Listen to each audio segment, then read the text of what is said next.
Hiya, hiya. How are you?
Well, good evening and welcome, and thank you once again for joining us for another wonderful SADC Innovation and Investment Challenge session.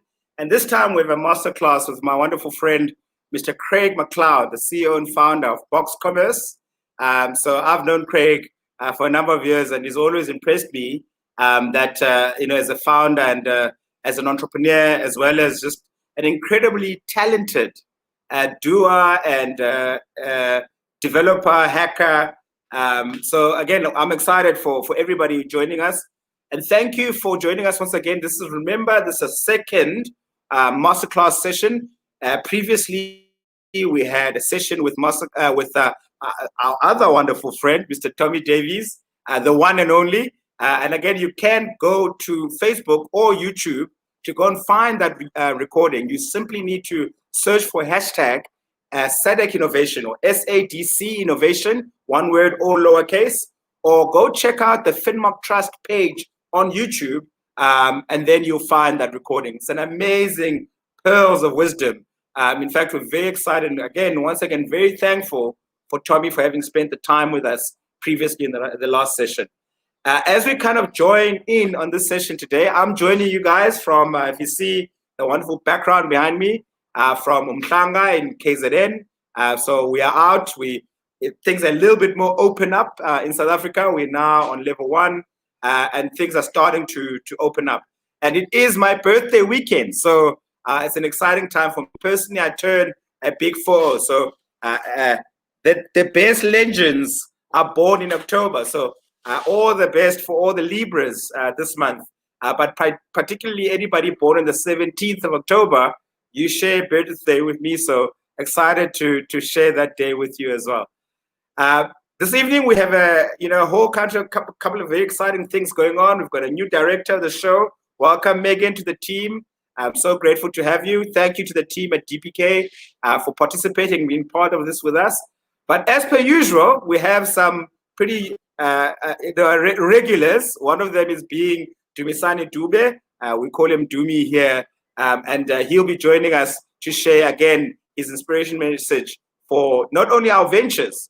If you recall, there's 4 ventures that are working with us at HYBR to accelerate their business. And the 25th of February 2021 is when they will have their demo day. And we're excited to see what they're going to present. And we're excited to reveal these amazing young ventures to the ecosystem of venture capital investment across the continent. So, Megan, let's bring Dumi on. Let's welcome Dumi. Let's get Dumi on here. Let me have a quick chat to Dumi, see how he's doing. Hey, D. Hey, Vu, how are you? I'm good. I would great. If it wasn't family time, I would show you what I'm drinking. So, but it's good to have you again. Thank you. Great. Thank you very much. These blessings come because we work with wonderful people like you. So thank you so much to you guys for also entrusting us with these opportunities as we move forward. So to me, another session, another wonderful masterclass talk that's going to be delivered. What would you like to share as we go into this particular session? Sure. Thanks, Vu. So really, I represent Finmark Trust. I'm the head of innovation there. And just for those who've never heard about Finmark Trust, we are a not-for-profit organization with a mandate to make financial markets work for the poor. It's all about improving the lives of the vulnerable through delivering services that address financial inclusion and also broadly economic inclusion. And coming back to your question, Vu, I mean, a few weeks back, I came across an interesting term called Chindogu. So it's actually of Japanese origin, CHINDOGU.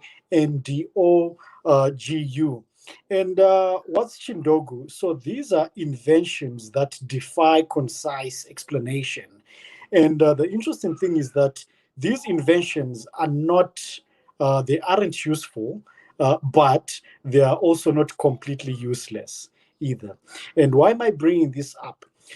We are all about supporting innovations that drive impact, real impact in the SADC region. So it's not about innovation for fun. It's not all about developing something that looks cool. And at the end of the day, we say, oh, it's something great, but so how will this be used? So in ensuring that we are driving the support for innovation for impact, we then are implementing this incubation program with 4 amazing ventures from Tanzania and Botswana. And it's, thumbs up to all these ventures. You guys have been amazing. We're excited about the work that you're doing. And most importantly, to you, Vu, and the team, you've been great. It's day 37 of 172. It's exciting, and we're really looking forward to a successful journey and ensuring that these ventures launch into the market and make a real impact in the lives of the vulnerable. So yeah, I'm excited about this session. I'm looking forward to hearing from Greg, an exciting topic that you'll be speaking on this evening. So thanks so much, Vu, and back to you. Awesome stuff, Dumi. And again, Craig has joined us in the studio. I'm so excited for not only the ventures to learn, and we'll talk more about the ventures, and we will also get to experience them. They will be joining us later on in the session to engage with Craig. But it's amazing just to have Craig. Craig doesn't normally do this. So anyone who knows Craig in the ecosystem is very familiar with Craig's personality. So we're really grateful to have Craig's wisdom. So once again, I encourage not only the ventures who are on this call, who are fortunate enough to receive this kind of support from Finmark Trust and HYBR Group, but also to any other entrepreneur and startup founder out there tuning into this session and watching us this evening. Craig is an amazing, dynamic person. I'll talk more to embarrass him when he's on the screen with me shortly. But again, as per what Dumi has said, look, the real opportunity we all have is driving this kind of impact. And in this specific case of Finmark Trust, they're looking for opportunities to drive financial inclusion or inclusion driven through financial capacity building. And we've got 4 amazing dynamic ventures who are each individually working in a very specific vertical of impact in the financial inclusion space. That again, as they grow from being early stage ventures to start really pushing through into the market and releasing their products more intentionally into the market, will drive that momentum and will also drive that impact. So we at HYBR Group are incredibly appreciative of the opportunity that Finmark Trust and the partners of the program have made possible.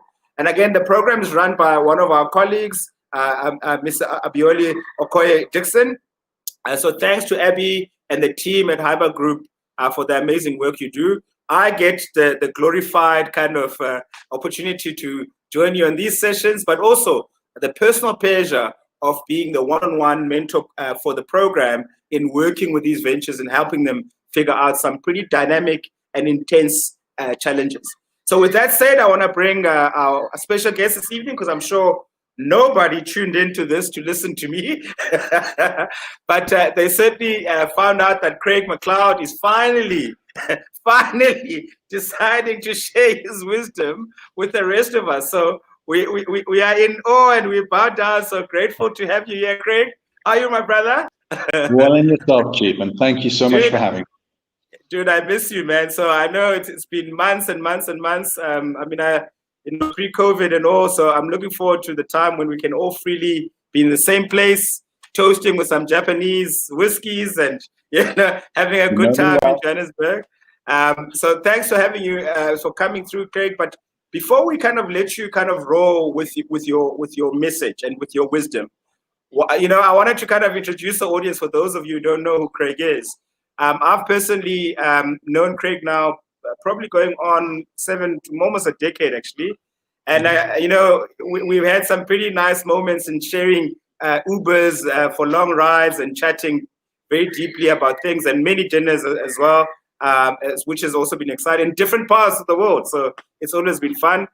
Those who want to kind of get the high level synopsis of why would we really even make the request for Craig McLeod to be here, I can tell you that from as early as 19 years old, Craig, or 18 even, the first kind of real major kind of milestone in Craig's life as a young developer, a young techie, was part of the team at Thought that was Mark Shutterworth's business that exited to Vuyisa.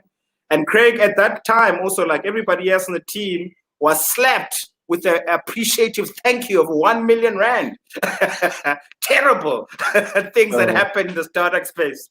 But he's gone on to do also so many other incredible things, working with US government, working with major banks in South Africa, and really providing a service. And again, these days, besides still consulting and working with the banks, he also preoccupies his time building an e-commerce site that, again, I'm sure you'll touch on.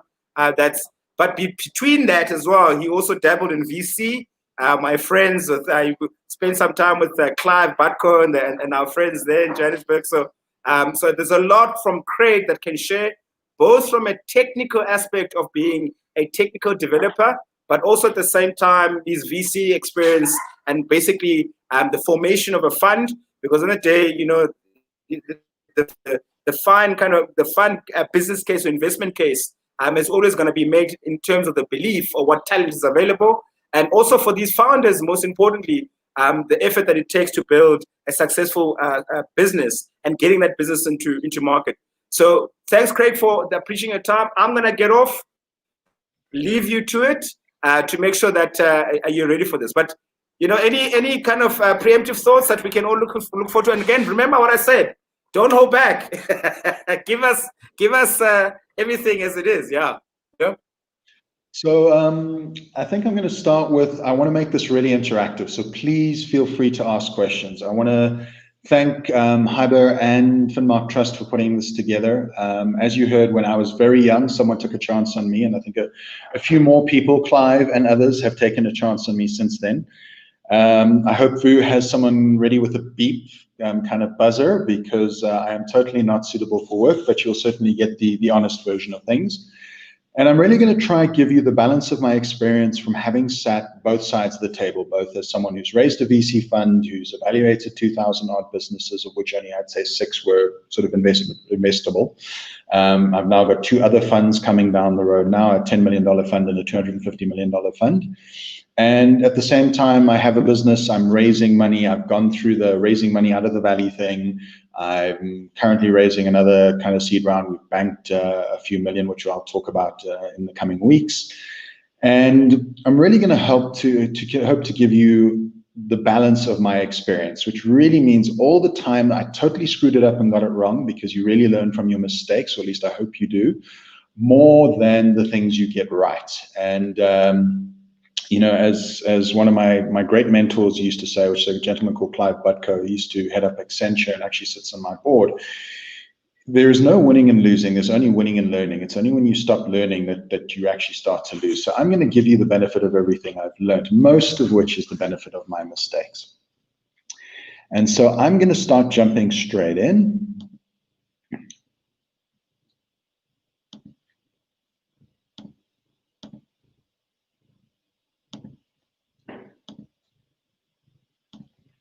And I'm going to rely on Vu to call out if there's any questions that come on as we go. Great. So the first thing you're going to want to probably know more about than anything else as a startup is how to raise money. It seems to be the one thing that everyone is dying to know. So we're going to talk a little bit about term sheets and raising money. And as I said, I've raised money both as a venture capitalist, which is 1,000,000 times harder than raising money for a startup. So next time a venture capitalist gives you the money, like, say thank you. They've done a hard job. You've got to raise you've got to get 50 to 100 people to say yes to raise a VC fund. To raise a round, you only need 1 or 2 as a startup. Okay, so let's talk about term sheets. The first thing you need to know about a term sheet is that it's not binding. It might feel that way, but it's absolutely not. And the first thing you're going to do when you look at a term sheet is you're going to look for the no shop clause. Now, a no shop clause is known as one of the clauses of evil. A no shop clause says that while you're talking to me as a VC, you're not allowed to go shop around for a deal with other VCs. The first thing you're going to do is you're going to get your nearest pen, you're going to scrape that out, and you're going to initial it, because that literally destroys your bargaining power. If you're going in with only yourself to bid against, you're bidding against yourself. So absolutely, the moment you see a no shop clause, you're going to remove that, or you're just going to disengage with that VC. Your job, both as a venture capitalist or as a founder, is to get the best deal. That doesn't mean you have to accept what is given to them. And in fact, what many VCs have said is that they tend to lose respect for any founder who takes the first offer that's given them. So don't do that. You need to remember that a VC giving you money is not validation of you or your idea. Yes, someone believes in you because VCs invest in people, but it doesn't mean you're going to succeed. So you don't really want to run to it like daddy issues and the stripper pole. You just don't want to do that. There you go, Vu. I promised I'd give you the not suitable for work version. The next thing you need to work out is that you eat what you kill. If you want to justify, let's say, a number of $5 million, you need to have a firm plan and a financial plan and have done all the numbers for the next 36 months of this business to show why you need that money, how you're going to use that money, and how you're going to grow it. And it works both ways, because what the other guy on the other side of the table is going to try and do is he's going to try and get the best possible price and the most possible equity. And you need to remember this one thing in a negotiation. The other guy's job, what it is, one job, to get the best deal for him. So you have to push back and get the best deal for you. And typically you can do this reasonably. If someone says, well, I want to give you a 4x liquidation preference, you can still say, but why would you do that? That's fundamentally a broken clause which will destroy any future investment. Is there any particular reason you would like to put in a dishonest clause in my term sheet? And they'll usually back away from it. And the same way for your money, you think you're worth X, and there usually is a lot of misalignment between the startup founder and VCs on what that particular valuation might be. But sit down and do the numbers, and that'll help you. You then need to understand preferential stock versus common stock. A preferential stock is really a condition within a term sheet that fires before the common stock. It's kind of like a power-up. It basically says that holders of common stock, which is typically your founders, are last in line. And I'll give you a very simple example of that, the liquidation preference. A liquidation preference says in the event of a business being sold, the person who holds the preferential share gets paid before the founder. And if there's nothing left for the founder, well, then tough luck. Now, prefs don't necessarily need to be a liquidation preference. There's a number of other different rights and preferences these might be. But you need to understand that what they do is they give a person a first place in line, and you need to factor that in to your conversations. But I'm going to speak a little more on prefs a little later on. You then need to understand the basic valuation lingo. There's pre-money and post-money. So as one of my VC friends like to say, how much is a business worth? Well, how much anyone's willing to pay for it. So if you can get someone to pay you, let's say $10 for 10%, then what you're saying is that 100% would be valued, at 10 times that, $100. So a pre-money valuation is just that, is what are you valuing 100% of the business going into the raise at? Now, let's say I give you that $10. You've actually got the $100 you say the business is worth plus the 10. So the post-money becomes 110. And it's just important. Going into a raise, you talk about pre-money. Post-money only becomes relevant when the raise is done and dusted. So you'll very seldom ever see a term sheet, referencing post-money for any reason. Okay. So now let's talk a little bit more about eating what you kill. So how do you figure out how much money to put on that term sheet or how much you want to negotiate for? You need to work out 24 to 36 months runway. And you don't want to over exaggerate that. And I'm going to tell you how you're going to get hung by that later. But ideally, what you want to say is, I want to be able to run this business for 36 months and I'm going to show X amount of growth and this is how I'm going to go about it. And if you can do that, and if you're reasonable, it's not we're going to go to China and have 6% of the chopstick market and be billionaires in 2 days. You'll probably be able to fairly easily defend your number, because when someone says, oh, well, I want it at $5, not $10, you'll say, but oh, look at my operating costs. This really is what it's going to cost to do it, and this is what I need to do the business. And so you can slowly come to that middle ground that is fair. The other problem that can happen is you could be super greedy and you decide, day one, I've just started, I've got no customers, I'm worth the same amount as Facebook. This will usually, if they don't laugh you out the room, this will start to lead to a number of bad terms that you don't want to have, which I'm going to discuss also a little bit on. But either way, again, remember, it's up to you to justify your numbers. You can't just go, well, company A, who does something similar to us, got a similar number. Right, let's talk about the next of the holy triumvirate of evil, the liquidation preference. A liquidation preference is a way for VCs to de-risk themselves. VC is the highest risk category of any part of private equity. If you look at the returns, almost most of the funds I know have completely failed. If you look globally, most of the returns, the 14 to 23% IRRs you're seeing, are being carried by less than 100 funds out of all the funds in the whole planet. Everybody else, 100% of their businesses are failing, they're dying, etc. So there's a huge amount of risk. Raising a VC fund, again, hug your VC. They've gone out, they've gotten other people to trust them with their money, and they've probably lost 90% of it. And I'm hoping that the other 10% are going to make them a lot of money back. And with that in mind, they need to protect against this risk. And one of the ways they do it is something called a liquidation preference. A liquidation preference, there are 3 types. A zero liq pref, in other words, there is no preference. A 1x, or what we call dead money. And then there's a multiple, which could be 2x, 3x, 5x, whatever you might want to call it. Now, let's take the 1x scenario. You try your best, but for whatever reason, I gave you the $10, but the business failed, and now you're going to sell the business for parts, and you sold it for $12. And even though you own 90% of the business, because I bought that 10% for $10 for you, you owe me $10 before you see any money. So I will walk away with 10 and you will walk away with 2. So that's the first version. And that basically says to the investor, look, I know you think I'm risky, trust me, but if it all goes wrong and we have to liquidate the business or we sell the business, at least you've got your money back and you haven't lost your money, which is a pretty fair thing. And if you got your heart set on a VC, consider a 1x liq pref. If you absolutely think this is going to be good for your business and you absolutely have done that 36 months and you can do well, consider it. Most good VCs won't do anything as nasty as give you a liquidation preference. It's a severe warning sign if they do. On the other hand, if you as the founder are super unaligned or just unrealistic or whatever the case may be, and you decide that you're worth $1 billion day one with no revenue, what they can do is make that a 5x. And I've had a scenario with a friend who signed a 5x very early on in one of his very early rounds, went on 7 rounds later, sold his business for $180 million. And long story short, ended up paying $100 million to his first seed investor who put in a very tiny amount of money because there was a 12x liquidation preference.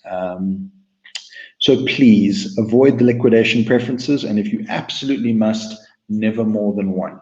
If it's more than one, either the VC is horribly greedy, or you need to have a long talk to yourself in the mirror that you've been completely unrealistic about your valuation. Right. The most super evil clause of all evil clauses is something called the participation clause. So the problem with this is that it's really a way for the person to put in to double dip. So I'm going to use the example I have here. So let's say your company has $10 million preferred participating equity on 40 of the common. So remember, it's the preferential versus the common. The preferential gets paid first. In this example, 20% of the capital is preferred and 80% is common. So in your mind already, you're thinking, well, I get 80, they get 20. Not so fast. So if you get sold for $60 million, first the pref shares, the participating, they receive that 10 million. So great, there's 50 million bucks left. But you forget that they also own 20% of that business. So they get to take that 20% as well. So all of a sudden, it's a way for them to actually eat twice, once before you, and then what they should have fairly eaten. There is no universe, there is no world where a participation clause is ever justified. There's no reasoning for it. You should never accept it, and don't be desperate. You don't have daddy issues. You don't need the validation. Walk away from the term sheet. Because here's your problem. In VC and as a founder, your job is to sell the risk to the next guy. The next guy is going to come in, he's going to look at all your existing preferences and terms and says, I'm bringing in more money, but this guy's going to eat more than me or as much as me for less money. And he gets to eat before me or before you. This makes no sense. This isn't exciting for us. And they'll walk away.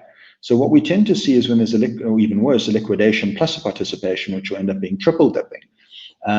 They can't sell into another round. And I've seen it happen time and time again. Or the startups got their validation or their valuation wrong, desperate for validation. And the particular stripper pole they've chosen is to give away too much equity and ruin the cap table. And you want to preserve that cap table in reasonable amounts, and you want to reserve the terms, because those terms you're probably going to have to live with for a very long time to come. And don't worry, to the end of the slide, I'm going to tell you how to get out of those as well. The next thing you're going to see is ratchets. Now, ratchets work both ways. The first thing to understand is you're used to hearing a ratchet or a tranche in a term sheet. So a tranche says, look, you want 10, we'll give you 10, but we're going to give it to you in milestones. You get the first 5 customers, we'll give you $2 million. You get the next 10,000 customers, we'll give you another $5 million. And then we'll give you the balance of 3 when you reach this thing. It slows you down. Nothing will ever go to plan. A plan is a list of things that don't happen, and nothing happens in the time you want it. So remember that. And what they might say is, well, if you overperform, great. But if you underperform, we want a bit more equity or want a bit more this, or they'll have a clause where they can claw into you and your equity a bit more. That's called a ratchet. And most founders only ever experience the ratchet in that way. It's this kind of nasty little torture device, and the guy's kind of cranking it up to hurt you. It doesn't actually have to work that way. Again, it's you eat what you kill, and ratchets can work both ways. And let me give you a great example of a ratchet. The VC comes along, he loves what you're doing, you all get along, everyone's happy, high five, we're all going to be rich. But he says to you, look, I'm going to give you 5 million in capital for 5%. But for that other 5%, I can open this door, I can bring you that, so you're going to give me that 5% free. At that point, you go, no, hell no. Computer says no. What you are going to say to them, however, you say, I have a wonderful idea. I'm happy to give you that 5%, but we're going to clause it into a ratchet. We're going to say in this contract, if you bring me X amount of revenue within 1 year or less, never more than a year, because within a year you're going to be worth more if you've done your job well, and then that ratchet is disproportionate, I will give you that 5%. One of 3 outcomes can happen. They'll wither away and run away because it was all talk. they'll, to their best of intentions, they'll try, but they fail, and you haven't lost anything, but you've still shown your goodwill to them, and everyone walks away happy. Or the best outcome, they go in, they land you some big deal with some huge company, and your valuation goes up 10x, and for that extra 5%, do you care? You're down 5%, but you're worth 10 times what you were before, so you can be incredibly grateful. Okay. The next clause to be aware of is anti-dilution. The anti-dilution clause basically says, in the normal round, when everyone invests, everybody else dilutes equally. So what does that mean? So if I've got a bunch of investors who all have 10%, let's say 5 of them, and I've got 50% of the business, I sell another 10% of the business, I give up 50% of that, which is 5%, and between them, they all give up a small portion that's equal to 10% of the total, and they'll make up the other 5. So in their particular case, it's 1%. Or if they have the right to, they can pay in to keep their standing exactly where it is, or if they have another right, which I'll talk to later, they can actually participate in the round and even increase their standing. An anti-dilution clause is something you can give investors to nullify the risk, saying, for one more round, when the next round happens, you as the founder eat that dilution. You never do it for more than one round, and it's really only a sweetener when you need to, there's something going wrong in the business, or there's something you need them to take a bit of a leap of faith in you, and you just need to sweeten the pot. We then have preemptive and rights, and preemptive rights are a type of pref, and the right of first approval. So these are really about saying, hey, I'd like to sell some stock in the business. The board actually gets the right to kind of say, well, cool, but then we'd like to be the first people to buy it. We'd also like to have the right to vet kind of deals coming in. And it's kind of important because people might want to stay with you for the ride. And in fact, those are the people you want, because those are the ones who really believe in you, and they've got the money to stay in, and they're going to go in and they're going to back you, good days and bad. And the kind of people who are asking that up front are usually those who can go the distance. Most will try to cash out in the next round if they don't have the money to do that. So it's a right you typically want to give, and you don't mind it as a pref. Let's talk about the vest and cliff. And I kind of, once I get to number 15, I'm going to stop and kind of, jump back to any questions that might be. So let's say you want to create equity to give to your staff. The problem with this is a lot of people give equity really, really early, and that's a huge mistake. Rather just pay a salary, because that 5% you gave away now could have been $5 million, a few months down the line, which could pay, for the best person's salary for the rest of their working life. So you got to be careful when you give it. And what most people do to balance this, if you're still sure and you want to do it and you create that staff pool, is you have what's called a vest and a cliff. It basically says it's a 5-year period. It says over 4 years, your equity will vest. You will earn that common stock over that period. But there's also a cliff that says you can't sell that for 1 year. So that 5 years is made 4 and 1, 4 years to vest, 1 year before that person is allowed to sell. Great. Let's talk about safe notes. Safe notes are not inherently evil. They're an inherently horrible instrument, but they're not inherently evil. A safe note is kind of like a bet. It says that your valuation is, you're going to take a future bet against a valuation based on a number of calculations. And there's kind of a set future value, and then there's a version where you can kind of, have certain factors to that. People often take these when bets are too risky. And in taking that bad term sheet, they risk not getting there on time, losing too much equity, destroying their cap table, and having other people who don't want to join that round. And so you need to be very careful if you're going to take that money. And a lot of the times I find that the people who are taking that, they're doing it because they're lazy and desperate. Yes, I called you lazy and desperate.